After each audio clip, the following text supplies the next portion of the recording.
নমস্কার নমস্কার। তা তোমার কথা ওনাকে সব বলেছি, তো উনি শুনে বললেন যে কি হবে, থিয়েটারে করে দেবো, থেকে সিরিয়ালে আসুক।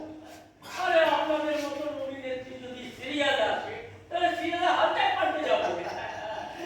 কিন্তু ওনাকে চান। হ্যাঁ যাচ্ছি।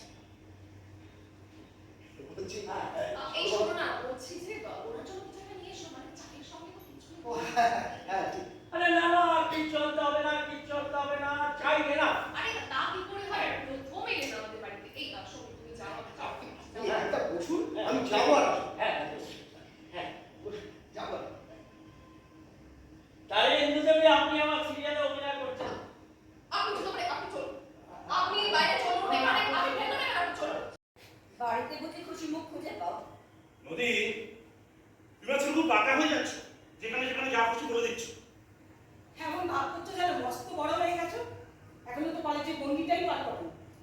আমরা বাড়ির লোক কেউ খুশিতে নেই। আবার ওকে বকাবকি শুরু করলে কেন? কি মুশকিল দাদাই, ওদের বাধা দিচ্ছ কেন? একটু বকাবকি করুক, তবুও তো মনে হবে বাড়িটার প্রাণ আছে। নাহলে আমরা সব নিজের বৃত্তে একা একা করে মরছি। নদী, একটু আগে তুমি না আমাকে বলছিলে দাদাই, আমি শুধু যন্ত্রণা দেখতে চাই বলেই যন্ত্রণা খুঁজি। এখন তুমি একটু অন্যভাবে সেই কথাই বলছো।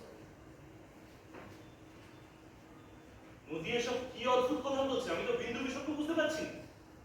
এসব বুঝতে গেলে নদীকে যে তোমাদের একটু সময় দিতে হবে বাবা। আচ্ছা, আমরা দুজনে কিরকম ব্যস্ত তুমি তো জানো, আর তুমি সারাদিন ওর সঙ্গেই থাকো। অবশ্য তুমি নিজেই সব অদ্ভুত কথা বলছো। এই তোমাদের কি হয়েছে গো? আমার কথা বাদ দাও, কিন্তু নদী যে ভেতরে ভেতরে কিছু একটা নিয়ে ছটফট করে, সেটা আমি কে? বাবা মা হিসেবে তোমরা বুঝতে পারো না? বাবা, নদী এত স্বাচ্ছন্দ্যের মধ্যে বড় হচ্ছে, তাছাড়া কোনো কিছুর অভাব তো ওর নেই, আর আমাদের নিজেদের মধ্যেও কোনো অশান্তি নেই।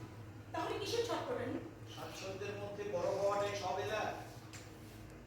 আমি ওর সঙ্গে কথা বলে বুঝতে পারি ওর ভেতরে অনেক প্রশ্ন, অনেক প্রশ্ন কিসের আর কেন?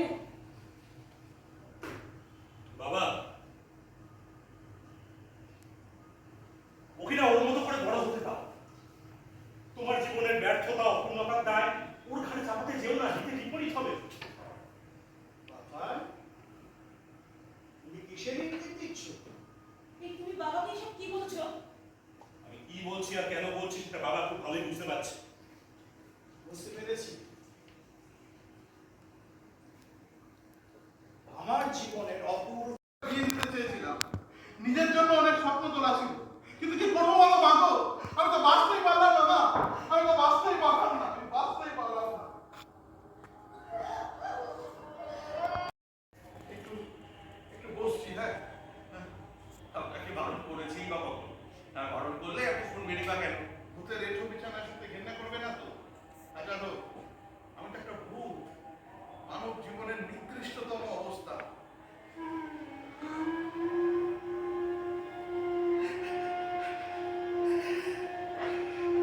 যেতেই পারছি না। মা, মা গো, যখন ভূত বানিয়ে আটকে রাখা ছিল আর তাহলে 2 দিন বাঁচিয়ে রাখলে না কেন? আর 2 দিন সময় পেলে তাহলে 3 জন মানুষকে কবজা করে ফেলতাম। একটা কথা জিজ্ঞাসা করবো আপনাকে। বলুন। বলছি, আপনি কি সত্যি মৃত? আপনি এই কথা জিজ্ঞাসা করছেন? না, আমি তো জানতাম তেনারা ওই ঠাকুর দেবতার নাম শুনলে পারে, অথচ দেখছি আপনি দিব্যি ঠাকুরের ছবির সামনে দাঁড়িয়ে বিড়বিড় করে যাচ্ছে। আচ্ছা, আপনার পায়ের পাতাটা কি উল্টো দিকে? আপনি কিন্তু